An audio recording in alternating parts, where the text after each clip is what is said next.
Hello and welcome to Conversations with the Voice of Reason. I'm your host.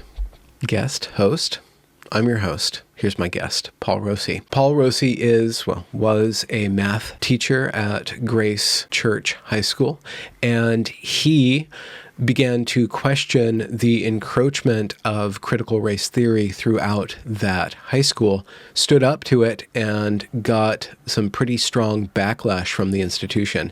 He then recently, on April 13th, published an article on the Common Sense with Barry Weiss Substack, which kind of opened up that can of worms of bringing a lot of attention to bear on this high school. He was recently interviewed by Jordan Peterson, a Canadian psychologist, and that interview very thoroughly covers Paul Rossi's experience. If you want to learn more about Paul Rossi's experience, I recommend you go and watch that interview. If you've already seen that interview and want to know more about Paul Rossi, then this interview, I think, fits nicely together with Jordan's work. So without further ado, here is Paul Rossi. Man of the month, I think. You've surpassed your 15 minutes. You went into an hour, and now... Has it been that long? Something. Does it feel like you're kind of a cause célèbre? I don't know. There's a lot of things popping in this space. There's Andrew Gutman. There's some other people are speaking up, and things are happening. Might be just part of a larger story. That's what it feels like. I was thinking about your story, and it's covered very thoroughly in your Jordan Peterson interview. So maybe we could touch on it lightly. But I highly recommend people check out that. Jordan does a very good job of pulling the details out of you in a very powerful manner. But I was thinking about the commonality between your story. So you were working for Grace High School, and then there was a kerfuffle around anti-racist training. You stood up. There was some tension there, and then did you lose employment? Yeah, I mean, I guess I would say I'm all but fired, which means that my classes have been reassigned, my advisory is reassigned, so I have no more teaching duties. I haven't heard from the administration about my employment status at all. I did check my account, and I did get paid a few days ago, so I'm still getting paid. Gotta like that. I'm kind of thinking they're going to pay out the rest of my contract, which ends at August 31st. If they don't, I may be able to do something about that. We'll see. But yeah, I mean, I'm just taking it week by week at this point. Mm-hmm. And doing a lot of volunteer work, in my time that now I have available. Yeah, I came of age in a certain respect through a similar, but kind of different story involving Bret Weinstein. Bret Weinstein stood up against a certain diversity, equity, and inclusion push within the Evergreen State College. And then time elapsed, the students protested, and the students themselves were the forward guard at that movement. But with regards to what happened with you, it wasn't really the students. It was actually the institution or people in the institution. And it's kind of a familiar story now. It's just kind of something that happens. You either get on the die train or you get out of the canoe in a way. Yeah, the canoe. I mean, I watched the Mike Nana story of Evergreen, and I know that's something that you went through with Bret Weinstein and Weinstein. Fine wine. Weinstein. Yeah. Got it. Yeah. So you've been aware of stuff going on outside of your particular high school, just in the college world at large then? Yeah, definitely. And, it's interesting because a connection that I haven't seen anyone make with the Evergreen story is its connection to Cornell, which is my alma mater where I went to undergrad, and Cornell in 1969, which I think was there's so many parallels between Evergreen and what happened at Cornell in 1969 that, the story is fascinating. I think you'd really enjoy looking into it because you had a group of radical students that took over the student union with bandoliers of ammunition and guns. And the entire campus was set to explode for like a couple nights with, violence. There were the leader of the students that took over the student union went on the air of the college radio station and threatened the lives of faculty to come to their homes. I mean, it was a pretty insane time. Oh, wow. And, faculty were, literally getting out of town, checking into motels because they were afraid of, repercussions of going against the students. And my father was a law professor at the school at that time. And so he had firsthand stories about what it was like to be a teacher in that, to be a professor in that environment. I think it was his second or third year teaching there. Really? Yeah. There's a great book called Cornell 69, Liberalism and the Crisis of the American University. And, I recommend it. It's an excellent and very balanced, I think, retelling of the events of that time and, what were the events that led up to it? What were the immediate causes? What was the aftermath? And it's an interesting story. But yeah, it really reminded me of that. When was that published, that particular book? That was published, I'm looking at it now. 80s, 90s? Aughts? It was fairly recent, I think. It was more recent than that. Okay. It's so I was by going to say, how long has Donald the Jones. American university system been in crisis? It seems like it's just in perpetual crisis. Yeah. 2014, the book came out. And I think some of its source material, there were primary source materials, people who wrote a book about it as it was happening, which is now an archive, I think, in the Cornell library that it's hard to get access to that, but they were able to get it and write a book using that source material. I hope all my work ends up in the Evergreen archives if they last. They're having some pretty terrible times right now. Yeah, I hear. The enrollment and endowment, everything's affected. Yeah. Yeah, they're finally getting rid of their president, and they can't find a new one. They had 3 finalists drop out. Ouch! Yeah. Not. You'd think it would be a plum job, like people would be at least to get there, to stay there a little while. It's a mess. Wow. It's a mess. There's so many layers of dysfunction at the place. It's phenomenal. And I've been reporting on it for 4 years now. I'm nowhere at the end, and they keep on providing me with new dysfunction. So it's kind of this weird niche story that I've kind of found myself in. But it relates to what's happening abroad. And have you been thinking about the current climate and the climate of the 60s? A lot of social justice activism was happening then. A lot of militancy was happening back then. A lot of young people trying to change the world and really on fire for that. And it just seems like now the institutions have kind of absorbed the revolutionary rhetoric and are just able to co-opt any sort of revolt and just completely appease the students and go through this whole process of vilifying the scapegoat. And and then there's generational, right? So waves. So you have the children of the revolution now, and then that's working its way through the larger society and metastasizing in all the institutions and that template for accommodationist thinking and co-optation, but also I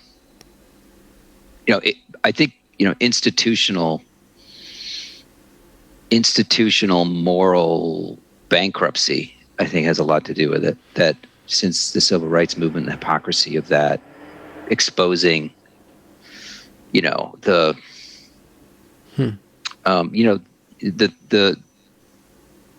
moral authority of liberalism.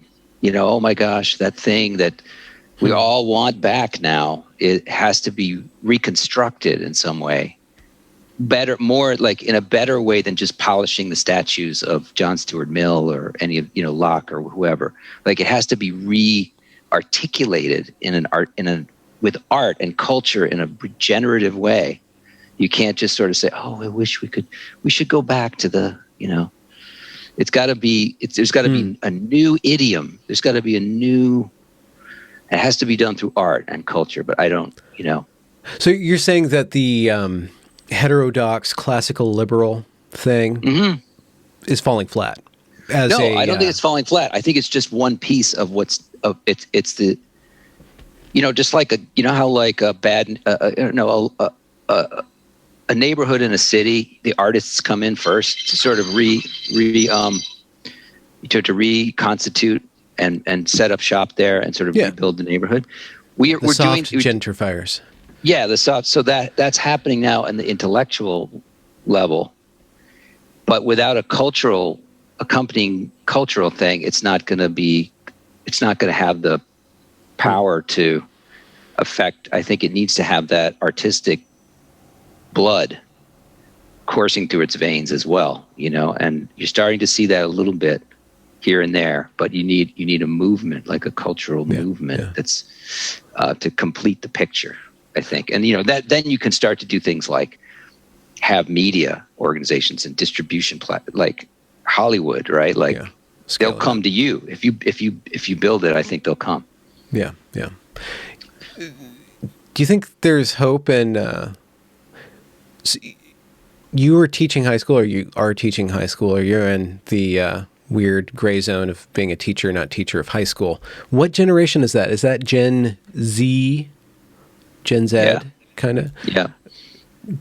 This generation, there's all the height commentary and twingy on the social media stuff and the stuff, but the ideology of intersectional critical social justice, yada yada, wokeness, is now being forced on them at every level constantly, and then all their teachers are having to say it. Do you think that they are developing antibodies? Do you think that it's having the intended effect of creating good little anti-racists, quote unquote anti-racists and stuff? Or do you think that there's a spark of rebellion already in the works there? I think it's both. From what I hear, there's a lot of preference falsification going on. What do you mean? Students have said they're learning, obviously my data is, the sample is, that I'm getting. I have students that have approached me, and what they're saying is, I really asked them to try to be as empirical as possible given the situation, but they're saying over 50%, maybe a little bit more of the boys are falsifying their allegiance to wokeness or intersectional thinking. And then, there's a gender gap, so a lot more of the girls are going along with it and true believers. So what that's hopeful, but also, disturbing, because you've got a generation of kids. A lot of them are just learning how to lie and how to hide and how to get through. And that has a corrosive effect on their spirit. I think that it's, there are there's a handful of standout kids that are open about their doubts about this new orthodoxy. But they're very few and far between. And the punishment is very severe. And so is the threat of punishment if you're watching your authority figures getting taken out for simply questioning it, challenging it. Yeah.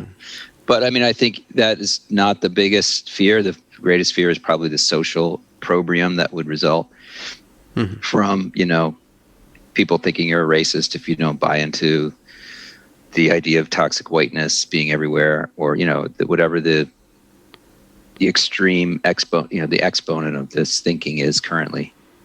I think there's a lot of fear about social exclusion and losing friends, like for adults, but and also from teachers. There's a fear that the school can sabotage your application. There are just so many things that you have to worry about as a student. You could get, you don't want teachers, you don't want to get in the bad side of your teachers, for one thing. So there's a lot of pressure. And so I feel for students in that situation for sure. You said you're doing a lot of volunteer work, and I guess this is you're working with FAIR, Foundation of the Foundation Against Intolerance and Racism. Racism and racism. In meditating on that and delving into that, and then also publishing that piece on Barry Weiss's Substack, and then receiving a lot of input, where do you think you want to put your energies? Where do you think that if you want to go forward and continue to fight this, or to try to correct the culture in some way against intolerance and racism, where do you think is what kind of age group or cohort do you think you want to focus on, and then what do you think is the best thing to do for, whatever age group that you want to focus on?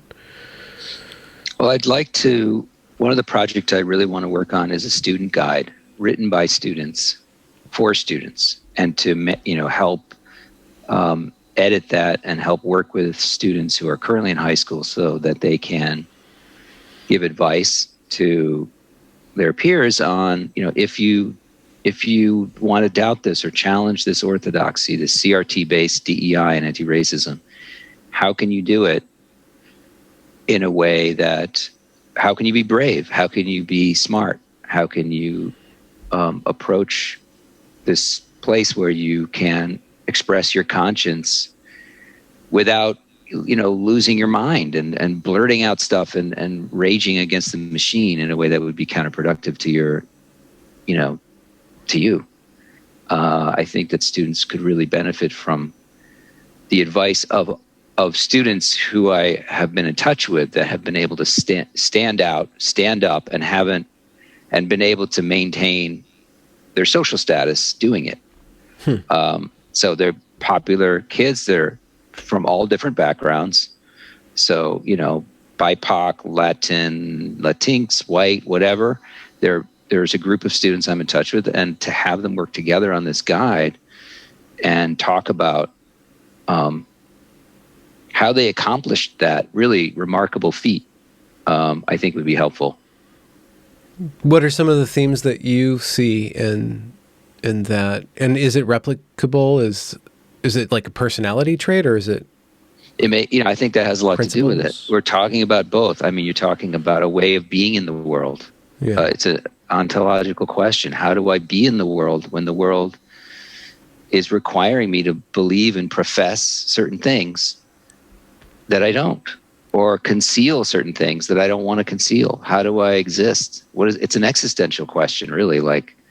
And to the extent that these students, who I think are very knowledgeable and intuitive about it, how can they articulate those strategies for students that find themselves really at the loss and hiding under a bushel basket because they fear the consequences and so on. Mm-hmm. So that's one thing. In the communist regimes, at least in Eastern European communist regimes, I've read some into that, and like a lot of people were crushed. You said it's soul crushing to be under that, where you can't really think and you're always watching out and you're always watching what other people are saying, and you could be ratting on them or they could be ratting on you, and there's this huge stack of the antithesis of freedom of thought, and I even think freedom of joy, but also there's this adaptation that happens with language and with art where things start becoming dual meaninged. Like there's a way of that people start speaking where there's a meaning that they're hiding, bundling in to get through the censors and stuff. And mm-hmm. I don't want to romanticize that at all, but that might be a boon in a certain respect for certain people. But I don't know. What do you think? Like in aggregate, it's a terrible thing to live in a repressive culture, something that's completely alien to me growing up as a Gen Xer, like where we were required to push the envelope. Yeah, me too. I'm so grateful I grew up when I did, God. I think that that's definitely part of it. That is a strategy that's available. Sub-communicating on one level while you're saying one thing publicly, but it's very hard to do that because the critical lens, everyone's so attuned to the thing that was going to out you as being not, problematic or whatever. So, if you have, in some of these meetings with students, you'll have a student that says, well, I am anti-racist and I'm doing the work, but I think it's important to have, a diversity of views. Well, that person's already they've outed themselves. So you can't really, it's very hard to sub-communicate when the entire critical theory is about scrutiny, right? So the entire theory is tuned to like, you got to notice just the thing that makes you different than the theory, and then pounce. And Yeah. It's hard. That's exactly what happened to Brett Weinstein. I've told this story before, but when the protests were going on, I was on campus, and a co-student of mine came up to me with a pile of his emails and said, "These are Brett's emails. I know he's a racist, but I cannot find them. It's coded. He's really good at hiding his racism." Yeah. So when you're up against that, what can you possibly do? Yeah. It's it's teaching people to be suspicious, resentful, paranoid, and really go over your stuff with a fine-tooth comb to find just the symptom.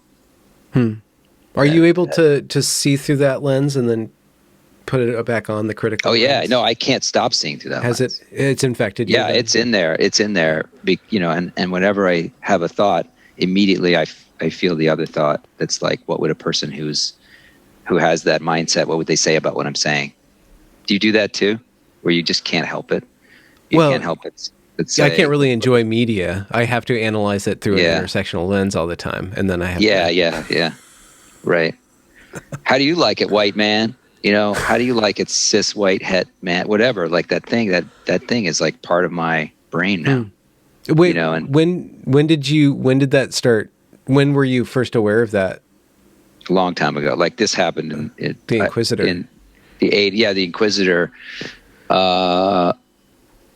In the 80s. Because already I grew up in a very progressive town. Ithaca, New York is a very progressive town because of academics and very left liberal place. And so when feminism was, even though I was still Gen X and there was punk rock and stuff, like those ideas started to percolate through our culture a lot earlier than some places. PC thing in the 90s. Yeah. And so I went to a large public high school. They're all different cliques, sort of like Breakfast Club, but the faculty brat cohort that I was in were very progressive. And, so I definitely felt, and it's funny, there was already like a place in my brain, because from Catholic school, you get a lot of Catholic guilt and so on. And so you could just plug in, a woke guilt in your brain, and it kind of fits in that same slot. And it's just running a different program, but it's got like all the same hooks. The APIs are the same almost. Yeah. Well, D'Angelo's thoroughly Catholic. Oh, really? Yeah, okay, Robin, that makes sense. Yeah. She says, "Oh, this isn't Catholic guilt." It's like, it's totally Catholic guilt. The whole thing. It's just like you just retooled it. Makes sense. Okay, yeah. How did you adapt to that yourself, if you can put yourself back into running that program at an early age? Like, what parameters did that put on your, personality and your creativity and your ambition? It was a real squelcher. I mean, it was a real envelope, like in an audio sense. Like it really flattened the frequencies and kind of compressed me and made me. I had a lot of energy and spirit that was bottled up and trying, and I resisted it, and it created a lot of anger. It was like incel kind of thing happening underneath the public professions of, alignment with these left liberal ideas. And so I think that really wasn't healthy. That kind of crimped my style in a lot of contexts, because I was trying to be like a good male, like a male, a sensitive male, the ally, a thoughtful, feminist. The ally, exactly. But that really, that's not that. The funny thing is, like, when you're growing up, you realize later that, okay, that's not actually a bad thing. If you know who you are, it can be okay. But if you don't really have a strong identity, like I didn't really have a strong identity even into my 20s and so on, like it can be difficult because you're hiding. I'm hiding who I am in a lot of ways, and kind of overlaying these mental superego programs that are trying to please people and trying to find out, if they can tell me who I am, and running around, and it's kind of a mess. So by identity, you mean like an ego self or a locus of agency, of a strong sense of self, then? Right. Yeah. Yeah. And just to compare and contrast that to the intersectional identity packet, which would make you a white, cis, heterosexual, etc., male, Catholic, blah, blah, blah. I don't know what your class is. Do you think you had the semblance of an identity that was created out of all these identities, or you say patterns of behavior and stuff like that? I just want to compare and contrast that to how identity is used right now. I think it's, identity is such an interesting problem, and the authenticity of identity and the way that that's playing out now in these schools. And I was always had an ambivalent relationship to my social identity. Why all of those categories you just mentioned, white, cis, male, blah, blah. Well, cis wasn't a thing at the time, but just white, male, and blah. That I really didn't feel that I felt that those were inauthentic things, but I was being told that they were authentic, and that who I was actually a denial of that authenticity, and that I had to accept these things. And I just felt, it was all messed up. That sounds really stressful. But I really did feel like if you pushed me, I would have kind of burst out in a kind of autistic rage, in the sense that, like, sorry to any real autistic people out there, but I heard artistic at first, but that's fine. Autistic, yeah. I don't know, and that I would just say, like, I am a blazing fire of energy. Like, you can't. All of these things, these names you put on me, I don't, they mean nothing to me. Like, so I think it's something that, takes a while to come to terms with that. Yeah. How did you shed that not sense of self? Or what was the lines of identity making or finding? Or was it a discovery? Was it an invention? Was it reinvention? Did you just need to die a few times in the spiritual sense to... Yeah, I was in despair many times. And then I talked about, in the Jordan Peterson interview, I talked about the most recent incarnation, which was, I was at the end of my rope, really. And then I thought back on when was the last time I experienced any sort of joy or connection with the human race, and it was through tutoring. And then that I kind of took a shot in the dark. I threw a dart on a board, and I was just like, well, okay, education. I'm also interested in psychology. What's education? Is there an education and psychology thing? And it was a degree in educational psychology. I just Googled it. Oh my God, there's a program at Hunter College. I can go there. I can apply there. I have to do this, or I'm gonna end it all. It was really just like an either this or that. And once I took me a while to follow through with that, but when I did, I was back in school. I was enjoying being in school. I really liked having friends, and it gave me a purpose. And then from that, I went on to teaching and started teaching at Grace Church School, and really enjoyed the richness of experience of teaching children, and having, every day was new and different, and the kids were always new and different. And it was just something I could do till I retire, till the end, and get enjoyment out of it. I had other jobs that I was bored within 3 or 4 years, but this one, up to last year, I was really, and this year too, even though in a pandemic, without this other thing impinging on it, I would be very happy to teach. Where did that sense of identity reside in that time? And I wonder if having had a ambiguous relationship to your sense of self has given you actually flexibility to adapt as a teacher to a bunch of different selves. Do you think that? Yeah, it was an invention. I had to reinvent myself. I was not very good the first few years. I was not able to multitask and react to children very well. The chaos really pushed my buttons, and I didn't have a good. I mean, I my template for an authority figure was, a misunderstanding of what I thought my father was, and being extremely authoritarian. And I remember trying to insist that the kids do something, and pounding the desk, and they would just laugh at me, right? Because they were whatever, like they were the ones in charge. I had no power. You can't just get someone to do something by saying, do it. No. So I had to invent and learn from my colleagues, like how to construct a functional, persona, a performance, persona really that worked. And it's still a work in progress. I'm still working on it, but I kind of got better at it, and it was totally trial and error. I was trying to do what worked. Essentially, I didn't really have a blueprint for it. How big were your classes at Grace? Oh, wonderfully small. Like, you don't want them too small, but like 9 to 20. Oh, wow. Okay. Yeah. So very small.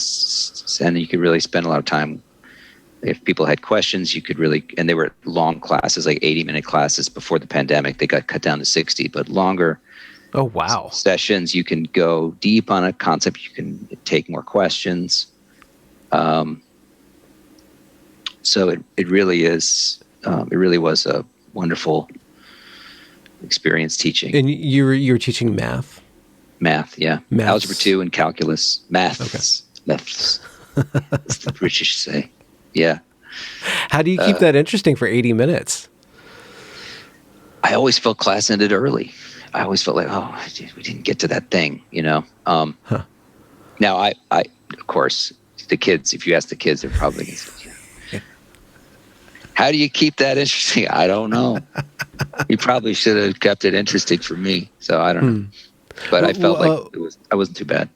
Were you kind of mathematical for a while? Like, how did you stumble on that? And in high school, makes you jazzed I love about math. that? Okay. Why? Yeah, I mean, I just liked, I liked the beauty of it. I remember really loving calculus. I had a great calculus teacher. I think he's still teaching. He's just a wonderful person who made calculus, come to life for me. And I don't know anything beyond calculus. I don't know any advanced math. I don't know linear algebra. I bought some books on it, but I never had the patience to learn it. Maybe you need an 80-minute course. Yeah, maybe I need that. Master. But yeah. But I just love the relationship between, the derivative and the antiderivative and the area under the curve and the slope and the way it all fits together. And it's just like a beautiful, amazing, symmetry there. And it's just, the whole thing is it's just remarkable how it all fits together. And the job is to get that somehow into the kids' heads, right? Yeah. It's hard because you have to cover a certain amount of content, and you can't always hook everyone. But if you can hook some kids and get them interested in it and kind of convey the magic of it, because I think it is really wonderful and magical. Then you can make an impact, or you could, and there are kids that math isn't their thing, and that's okay. I'm not going to push it on them. Some of them just want I just need to get a B-. I just need to get it, okay, fine. I'll help you, let's make some time, let's try to get through these problems. And that's okay. There's this, sorry, go ahead. Yeah. There's this, a derivative of the diversity, equity, and inclusion package is cultural competency. They've developed a lot in these teaching schools. They've developed a lot of tools for teachers to adapt material to different quote-unquote cultures. I don't know if you can adapt it to a race. Did you find anything useful in that, in translating things or identifying cultures? Like, to what degree is the DEI stuff salvageable and not toxic and useful and actually boosts the education experience for everybody involved? What are some of the things that you think are worth preserving? Oh, I think, there's nothing wrong with talking about how math is a global achievement, really. I mean, and there are, the Chinese calculated pi to the number of digits based on making like 1,000 side polygon or something, and talking and really showing that this is not a white male Western achievement. I mean, that's okay because it's totally real. And I have no problem with working in the history of mathematics in a way that relates to that and is representational to that extent, and that's all good. Where it fits. I mean, can't really, it doesn't work if it's not true, or you're trying to shoehorn something in that is not relevant. It has to fit with the material. Like I wouldn't turn a math class into an exploration of ethnic discoveries. It would be like, okay, let's connect this unit that we're doing now to something that was discovered that led to that,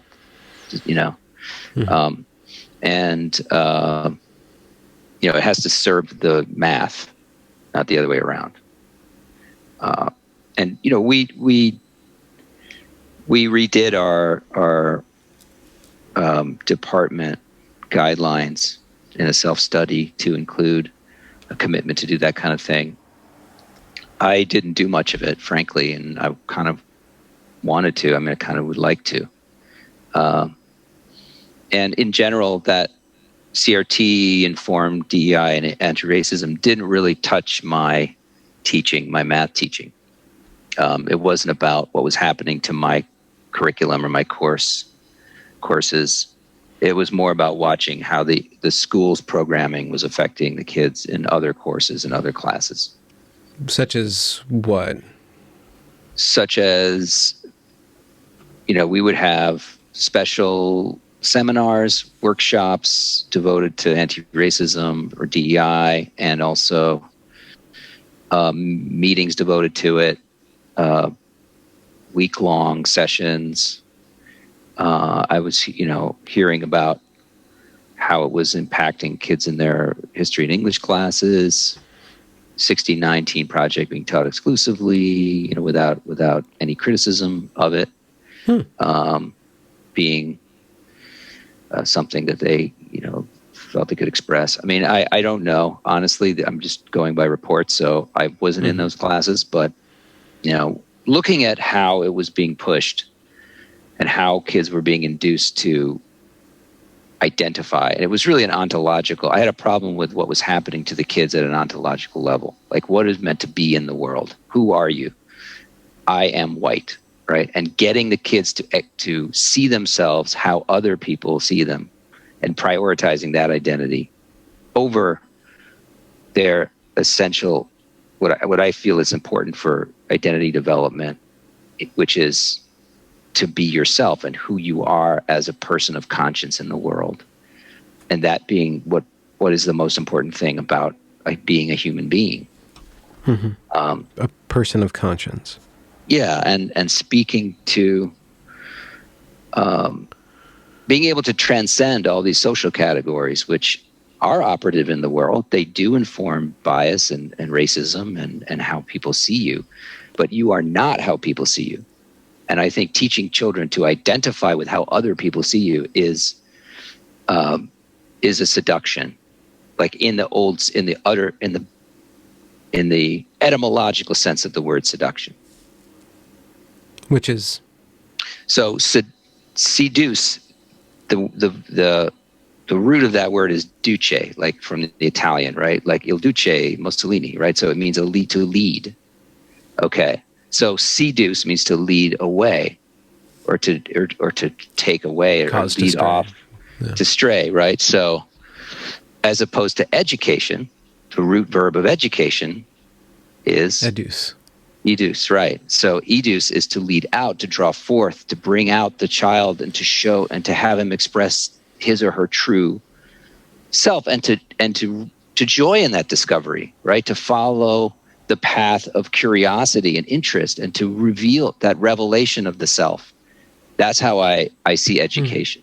Not an installing or delivery of programming, but a drawing forth of, it's sort of the old dictum, know thyself. Well, how do you know yourself? You have a teacher that helps you to know yourself.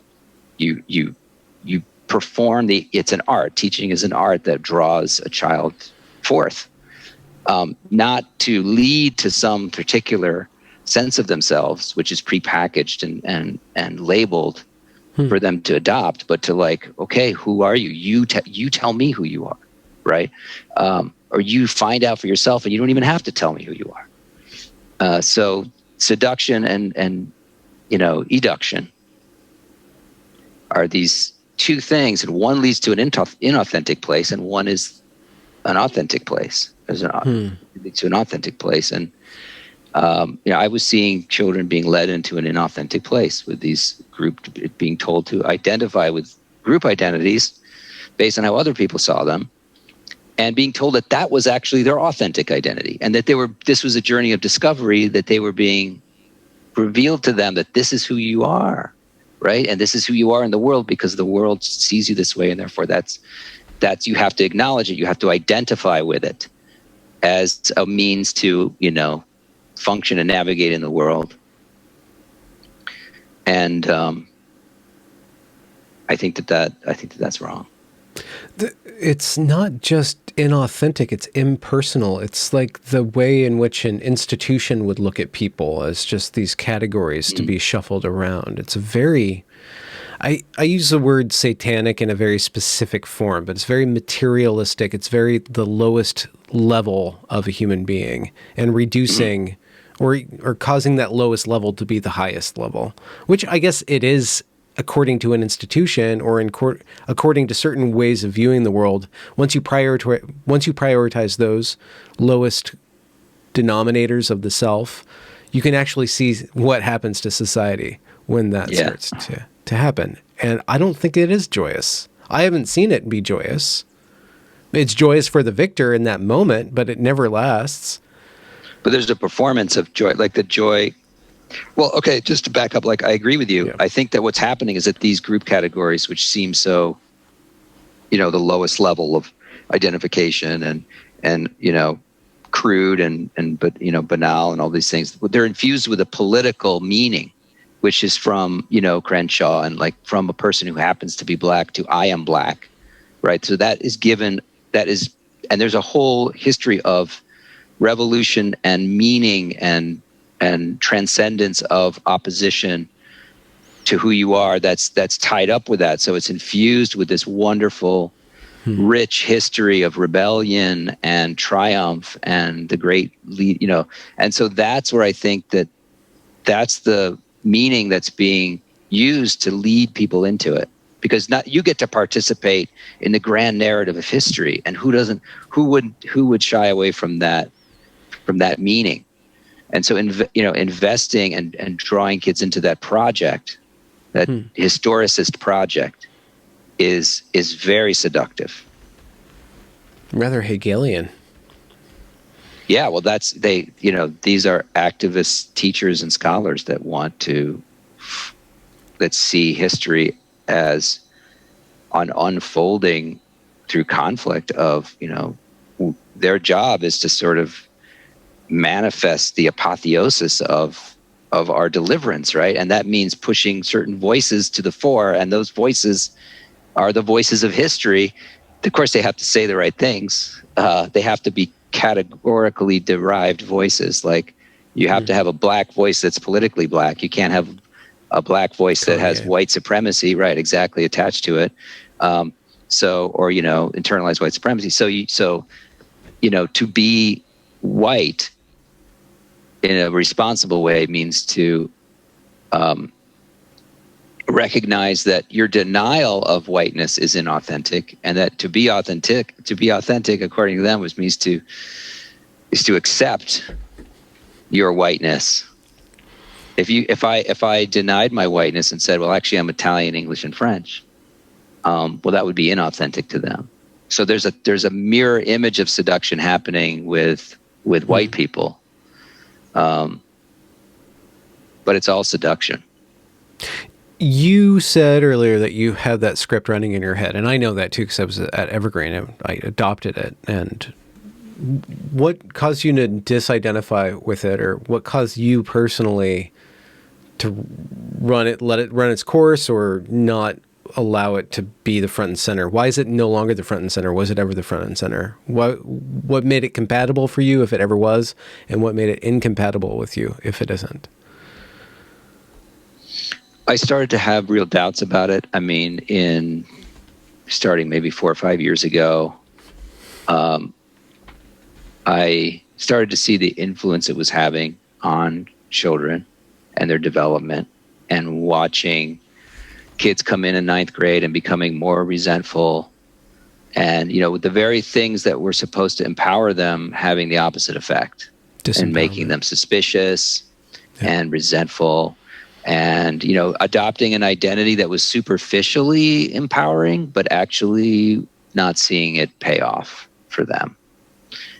Both minorities and underserved populations, or under-resourced, and white people, black people. To the extent that kids adopted that ideology, they were hurt by it, and the kids that didn't adopt it were actually had better success outcomes. So of course, this is not scientific research. This is just qualitatively watching what's going on, and seeing it happen, and thinking there's something not working here. And then I started, watching some intellectuals, Jordan Peterson. Yeah, I know. I went, getting the red pill, but and fitting the pieces together, reading things that were not on the list. Is there like a control or somebody that was with you that you knew that wasn't seeing this or ignoring it? How do you not see that? Can you put yourself in the head of somebody who doesn't see that? I would talk to colleagues about it, and privately they would say, "Yeah, I kind of see that," or, but I would talk to my mom about it. Actually, my mother was someone that I always fought with. I mean, I really made her life tough. I fought with my parents relentlessly through my 20s and 30s about these issues. And as it started to change me, I was able to reconnect with my mother before she passed, and that was really nice. And she would we'd have long conversations about it. And what did she see of it? She had always warned that these ideas were destructive to society and also harmful to the kids. I think she used to tell me that, Derrida ruined your life. Derrida changed you. Where's the Paul I used to know? What happened to you? And there was a lot of truth to that. I'd say postmodernism kind of melted my brain in undergrad in a lot of ways. Me too, but it was fun while it lasted. What was it about? It was fun while it lasted, right? It's a thrill. The paradox. The turning, that something could mean the opposite, or that you can undermine a text with just a little dangling thread, and that, what does it mean to even be if you have to describe being in terms of being? The invisible net of signifiers, and underneath it there's an abyss, and all of these amazing ways of looking at being as a function of language. And if you that's really, I think, the first seduction, is that being is a linguistic phenomenon. And if you are a text, if you Benjamin Boyce are an intersection of texts, then your essence, your romantic essence of transcending that is is just an imaginary thing. And It's you a are, signifier. the just, right? Whenever you say that a human being is just something, you've already lost the game. You're already impoverished yourself, in my opinion. Like you're just a clump of cells. You're just a biological this. You're just some signifiers on a page. You're just your context, whatever it is. Okay.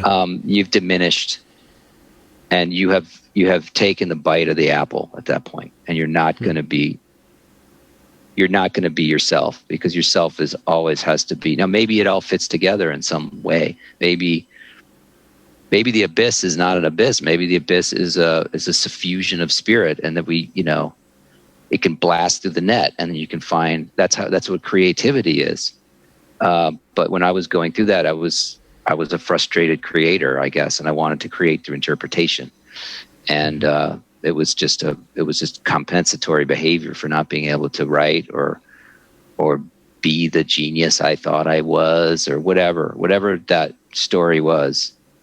Was there no umbilical cord, no tether? How did you dangle over the abyss without not just dangling, but? Yeah, like it was all things that people who I pushed away, like my family, that were just keeping me tethered without me really admitting or caring, frankly, like not realizing how important family was and friends were, and taking them for granted, and taking advantage of them, and just not being but I felt like I think now, like all these people were trying to help me, and I never acknowledged it. Because I was just obsessed with other problems. And did social issues come in to give you purpose out there, or were they temptations to have a grounding? Because that, in one critique of postmodernism, how it becomes part of what we're seeing now is that once you strip all meaning, then you can rest meaning within oppression. That becomes the grounding. Was that something that? Yeah, I mean, I felt like I aligned with causes, and I was LARPing on radical stances, and it's funny, there was like a friend of mine who, we were working with this environmental activist fellow who recently reached out to me, actually. And I remember him talking about letter writing and protesting, and I was just like, call me when you want to throw a bomb. Like I didn't know anything about bombs. Like that wasn't, I mean, it was a ridiculous posture, but the wanting to throw a bomb, the wanting to destroy as an act of definition, and that was something I was very drawn to. Did you get to do that creatively somehow? Is there like a Hyundai out there in Death Valley that you got to enact your bomb throwing at? No. I was probably too scared or timid to actually even do that. But I wrote a lot of things. I wrote a lot of very violent, disturbing things that. What, like short stories, poems, rants? Yeah, I mean, just from the rants, kind of things. That kind of stuff, rants, and things that I would read later and be disgusted with, and disgusted with aesthetically or ethically. Was there an aesthetic refinement that you were undergoing? I was really disgusted with myself, that I would write this thing and that it wouldn't do any good in the world, and who would read this, and why would that help them? Like, what is the point of all that? What is the point of writing this thing that I felt I needed to get on the page when, it's not going to do any good for anyone? So, like, I don't know. I think maybe like the judging self still had some good in him. There's, for me, like, my story aligns with yours in a lot of ways, and I sped up through my postmodern crisis. I took it to the limit, and I was done by 24, and I was very lucky to find something that gave me meaning, which was to serve other people in the capacity of a preschool teacher, and learning that, and that is what, for me, made me really realize that the only value in a work of art is what it means to other people. The value is not in what I invest in it. The value is in how I can elicit the value from other people into it. And it still took me years and years and years. I don't think I'm done yet with at least artistically transcending the ego in that way. But it's all based on, the salvation for me was service in a way. That's great. Everything contingent on that.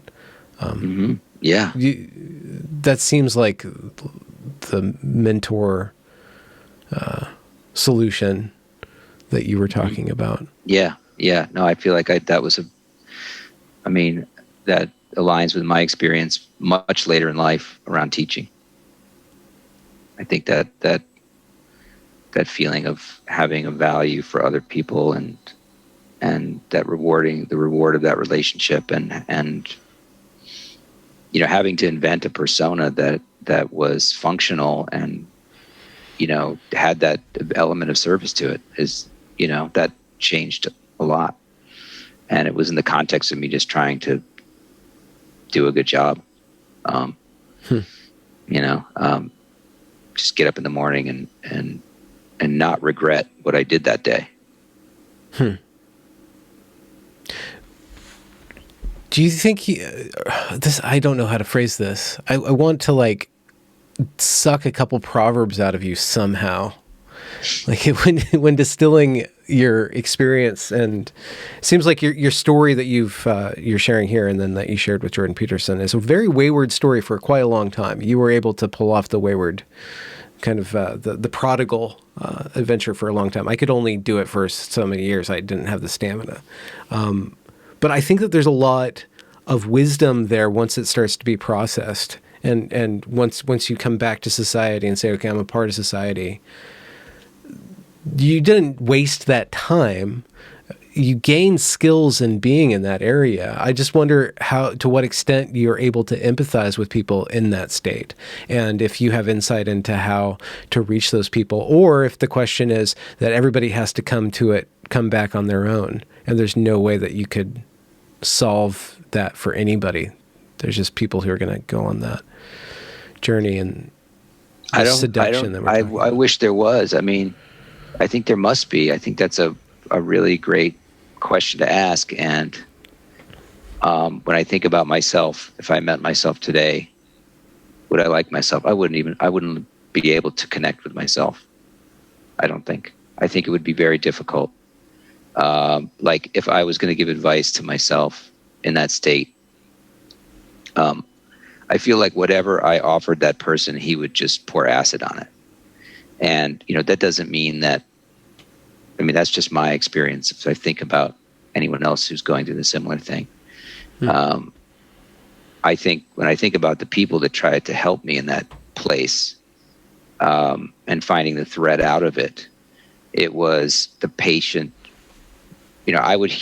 People would try to talk to me, and then later, maybe even months or years later, I would remember a fragment of something someone said to me, and I would sort of see the value of it, that I wouldn't just sort of crush and throw away in a pile of nihilistic, trash. And I would be like, actually, yeah, and it would keep me going.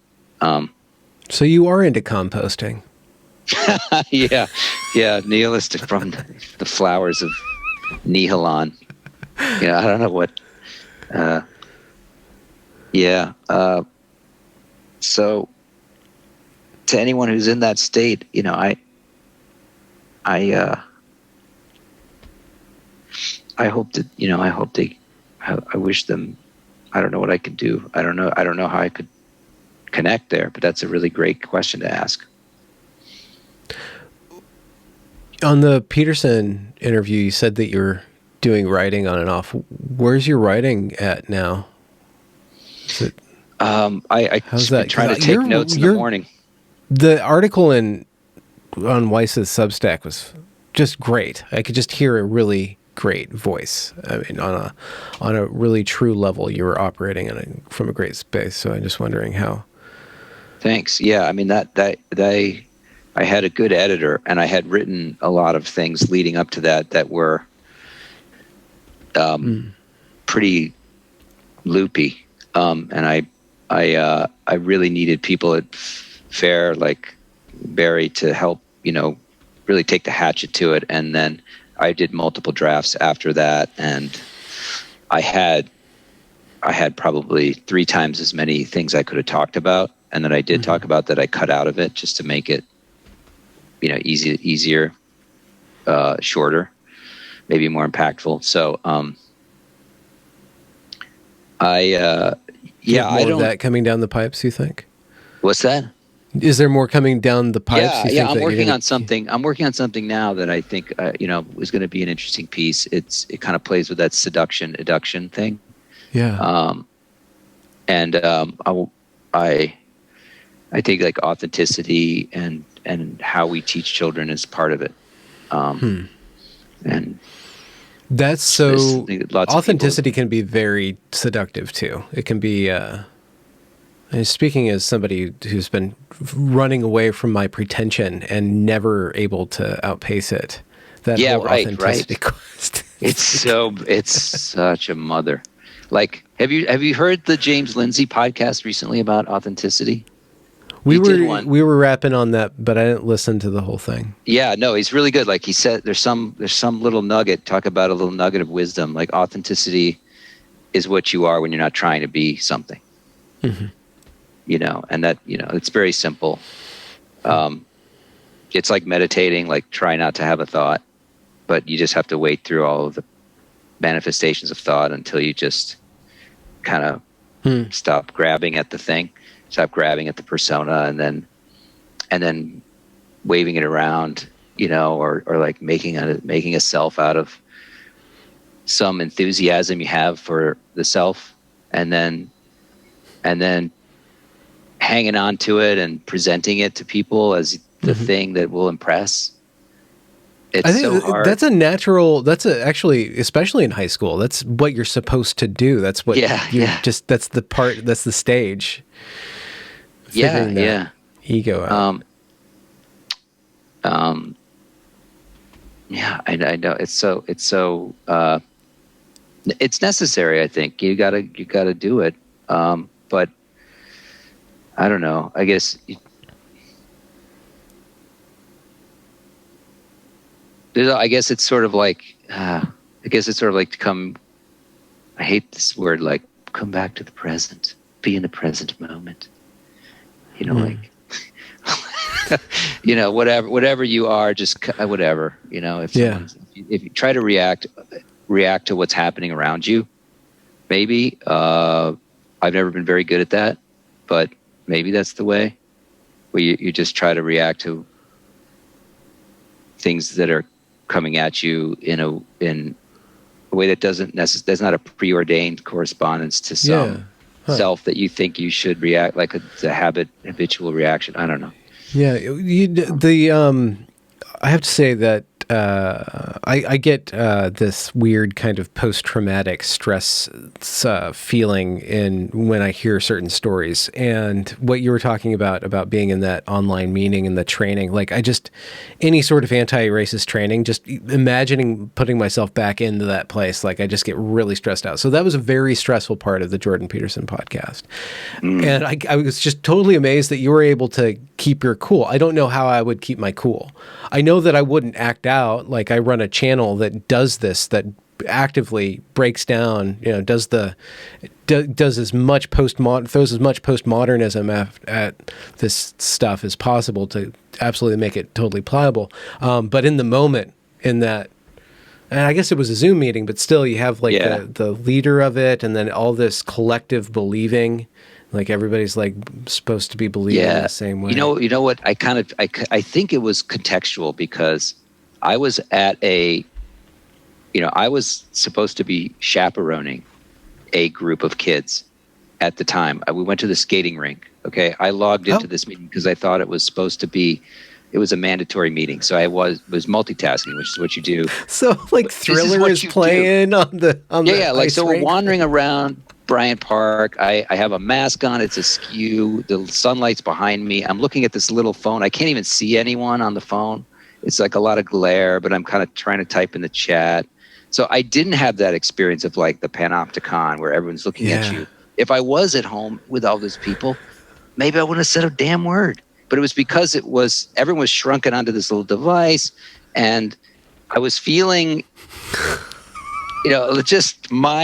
I was like, oh, you're all just so small in my hand. Yeah, like that Kids in the Hall skit, like I'm squishing your head. Yeah, there was some of that, I think, and I can't imagine what I must have looked a little frightening to some of the kids, to be honest. Like towering over them. Yeah, like this guy lumbering this around. Big white man with the the mask askew. You're like, what is white? What's a white feeling? I can see.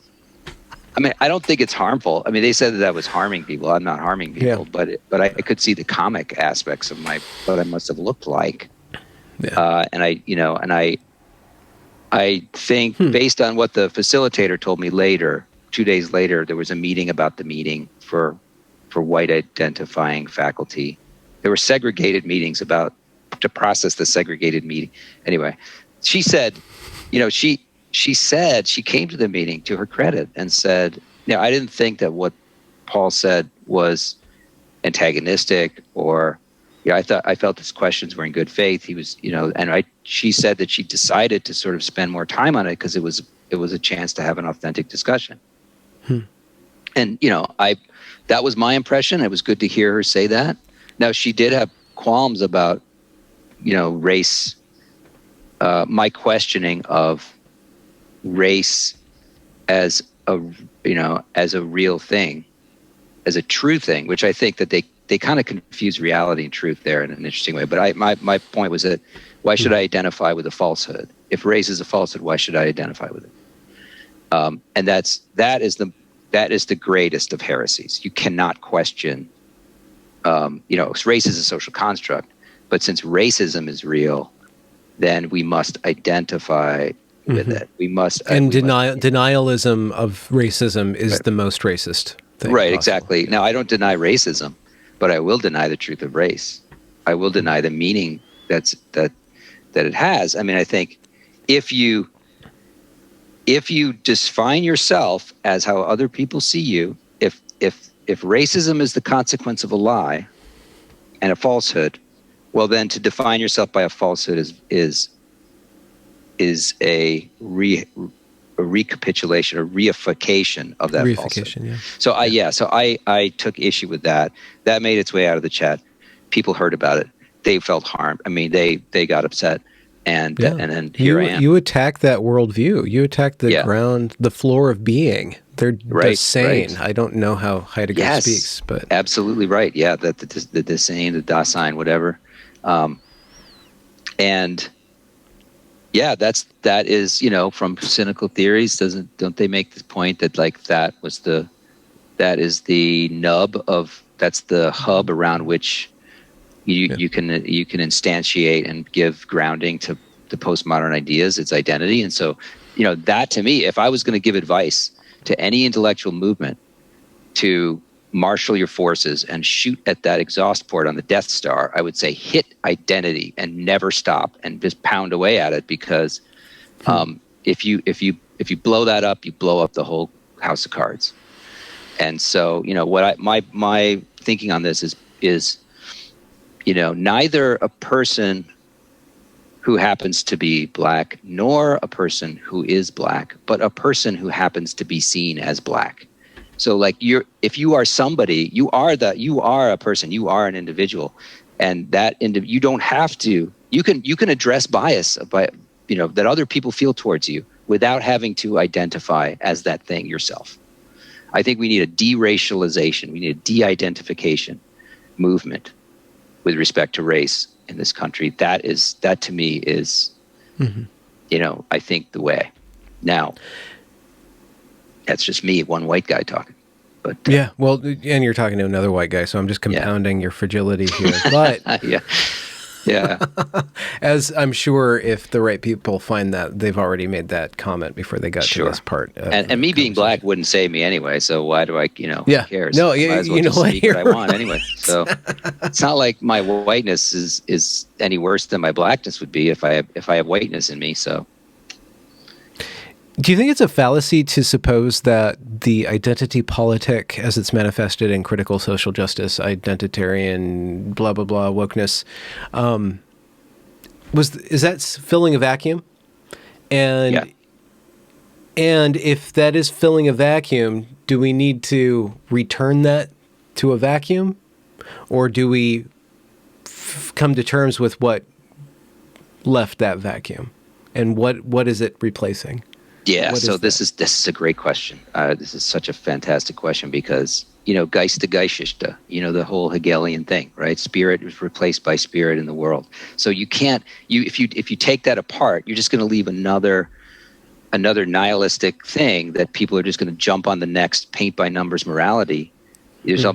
People need to have that. So I think this is going to be a spiritual war between the ersatz pseudo-morality of wokeness and a reconstituted liberal, like common culture, humanity, individualism, all the good things that we talk about is going to be the locus of a new vertical axis of spirit that's going to recreate a reality, reconstitute a better reality, and it's going to be it's going to be like two columns battling it out, like two lightsabers battling it out.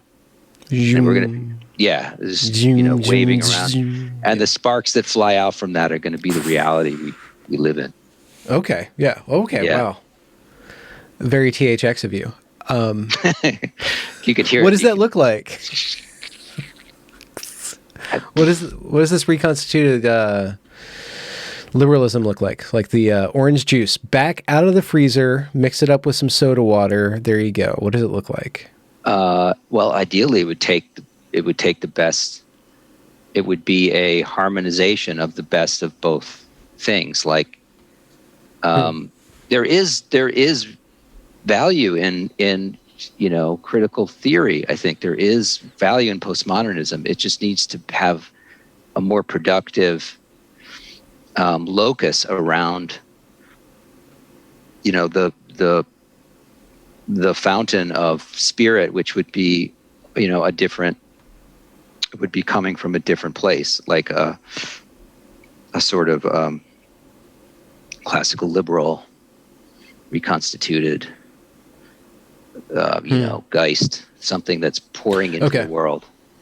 So by Geist, you mean like a collection of ideas or a gestalt or some sort of... Yeah, like a spirit of the age. Like we're talking spirit of about the age, like something that is zeitgeist, something that is an unnameable, transcendent upsurge of like, what you talk about the 60s, right? What created all that great music? What created all that amazing art? A kind of... something, an eruption, the unseen, the unpredictable, the thing that creates. Yeah.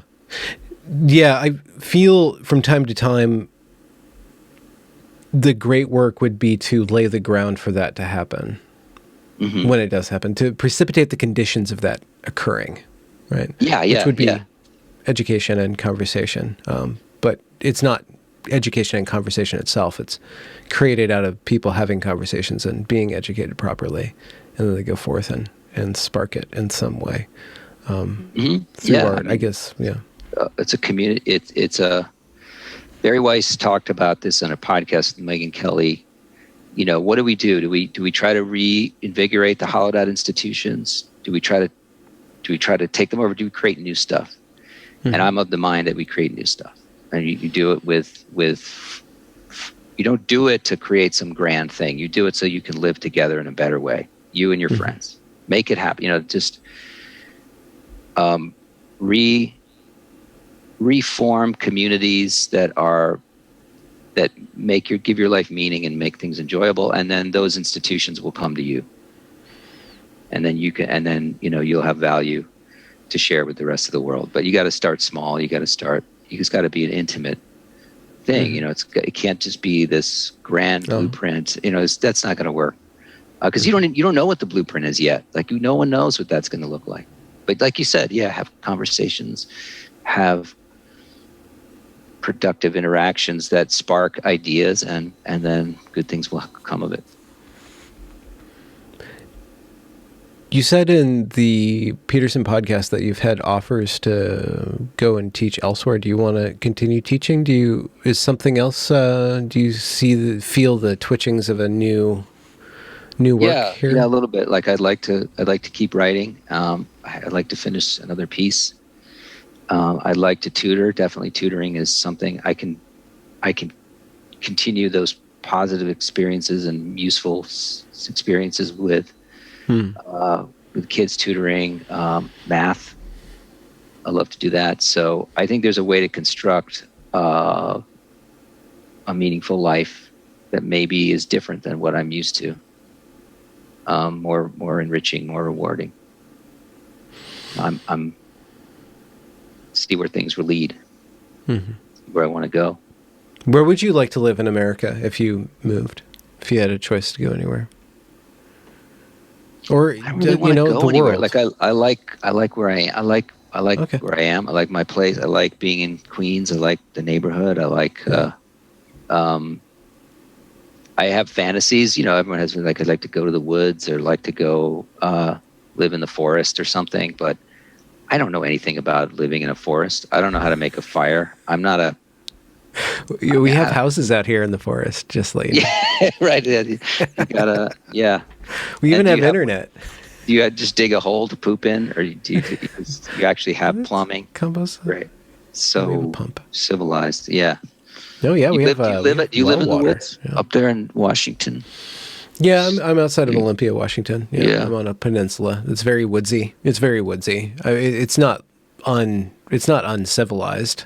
That's beautiful. Or I guess what's the other word for? I don't mean uncivilized, but it's not undeveloped, but it's pretty not too developed. So it's just like there's a creek out there, and there's a forest back there, and I take my cats on walks, and that's great. Yeah, I can dig it. I like the quiet. New York is really intense for me. It's just like that fervor, that energy, all that human being.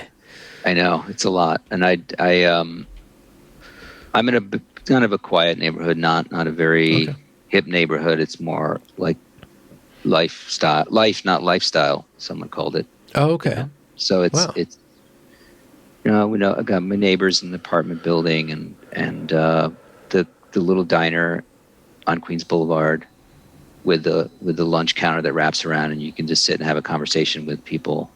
Oh wow! It's now that the that we're back to like it's half capacity, you can go and like sit in this place which is really friendly and nice, and have breakfast, have a Greek omelet with home fries and rye toast. Greek omelet that's got those very salty cheese chunks in it. The feta cheese chunks with tomato and actually, that sounds. It's a nice. Not bad. What's for dinner tonight? Oh, soup. My wife made some delicious soup. What kind? Yeah, it's got like chicken. It's got like chicken legs in it, and it's got potatoes, carrots. Oh wow! Green beans. It's like nurturing. More pepper than usual too. It's good. I don't have to put the hot sauce in it. She doesn't like when I put the hot sauce in it because. Okay. So she met you halfway with the peppercorns. Yeah, exactly. I don't like when she puts mayonnaise on bread either, but we let her do that. Like mayonnaise peanut butter kind of thing, or just mayonnaise? No, it's like mayonnaise on luncheon meat. She likes to put mayonnaise on bread and eat it. Oh, without meat, luncheon meat? I think I have a problem. I have an issue with mayonnaise. That's kind of an irrational fear of it oods me out. Mayophobic. I don't like things that are vinegary, slimy, creamy. I like vinegar, but not like certain textures that give me problems. I hate cauliflower. Issues. I'll tell you about that. Oh yeah. Is it just because it's bland, or just the feeling of the? It's like the flores in your mouth. It's like some sort of like it's like some sort of traitorous broccoli. Ah, yeah. I don't know. It is a traitor of. It is like, It's like the white man of broccoli, you know. It has toxic whiteness. It's broccoli with toxic whiteness in it. It is. I'm with you. I definitely prefer a nice broccoli. The fibrousness of the broccoli. It's got some space between the dangly leaf buds or whatever they are. I don't even know what it is. Is it a flower or is it like a million flowers all jammed together? I don't know. You need to have like a botanist weigh in on it, or you should go over to your compost and see if there's any. I should ask, guys, what is this? Like, what is this stuff here? Like, I've always wondered. Did I come to the right place? Can you help me? No, they would just. I don't know. They'd give me a flyer for some. Yeah. But for a march. Yeah. How can people support you? I guess you're just going to be popping up here and there right now. I guess you could write to me. I read everything.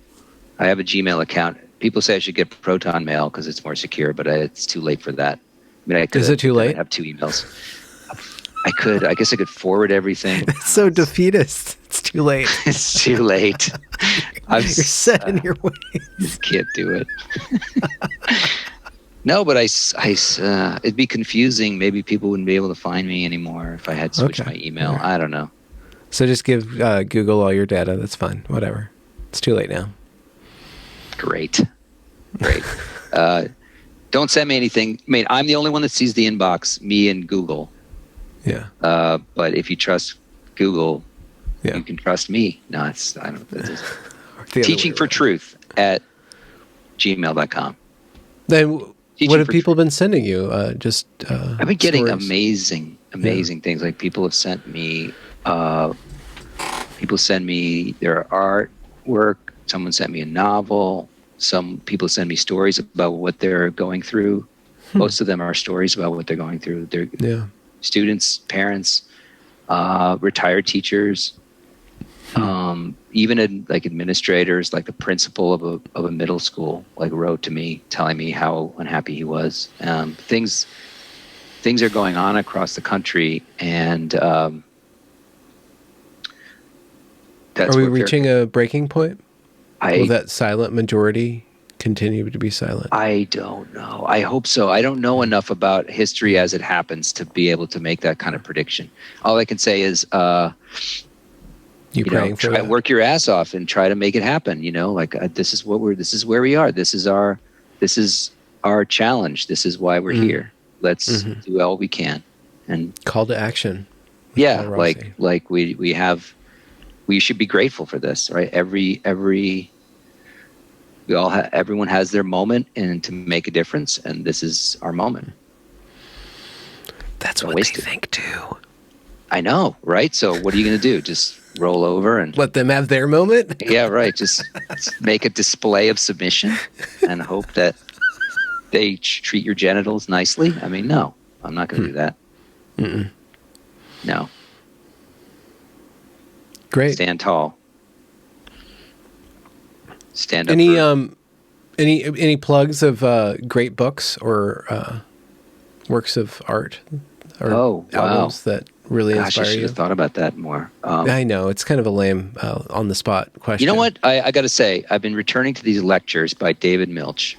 If you don't know who David Milch is, he is the writer and producer, I believe, of NYPD Blue. I think that was the show. Really? I could be wrong about this. Deadwood on HBO. Remember the show Deadwood? Oh, yeah. Okay, yeah. Yeah, so he gave a series of lectures in 2007 or 2008 during the writer's strike in Los Angeles. There were 5 lectures that he gave for free in an auditorium. I can't remember where. I was visiting my brother in LA. He took me to these lectures. They were the most fascinating things I had heard. And I recorded them. They're probably out there on the internet somewhere. I can get them to you. I think that more people need to listen to this because he's a fascinating, fascinating man. He is suffering. I don't know if he's still with us. He was suffering from Alzheimer's. And there was an article written about him recently. His words and his storytelling about his own life and weaving in Kierkegaard and philosophy and art and all these different things. He's just an amazing storyteller. I listen to them sometimes, and they still affect me. There's great wisdom in them. I would say, I don't know how to get people to them. I don't know where to even send you. But maybe I can send them to you, and you can have a link on the thing. Okay. So I can do that. Because I think they're of great import, and they could be of great value to us today. Were they recorded on your Razor phone back in 2007? No, I actually. Gosh, no. They could have been. I had a Razor. I did. It was very slick looking, but yeah. I remember all the skills that I never use anymore, like really? the texting, right? Like you can still text. I didn't get that good at that. I learned it. I was pretty good at it, and now, when will I ever do that again? Someday the QWERTY keyboard will finally be flushed from humanity, and then there'll be this generation of people who learn that, and then maybe there'll be a whole cult of sort of archaic people that really worship it and are like, well, I only listen to gramophones or vinyl. Like they would just fetishize this thing. They only communicate with this thing. Yeah, 8-track fetishizers of lost media. Yeah, no, that's the thing. That's something that Americans would do in their finer, more lazier and less fraught moments. Yeah, remember hipsters, and they weren't political. They just had found like these things. Mustaches. Yeah. It was sort of egg white meringue recipes that they trade on the street corners. Yeah. Those are happier times. I don't know. Even though I were, I don't know. Yeah, that's when all the bad stuff started. I don't know. Yeah, I don't know. I got sick of it. That's why I left Portland. It got to Portland, and now it's like, now it really went to Portland. That was like 10 years ago. I'm like, I gotta get here. It's like I went here to get away from these people and to retire in my 20s. That's what I wanted to do. And then everybody else started doing that, and I'm like, I can't compete in this market. I'm gonna go.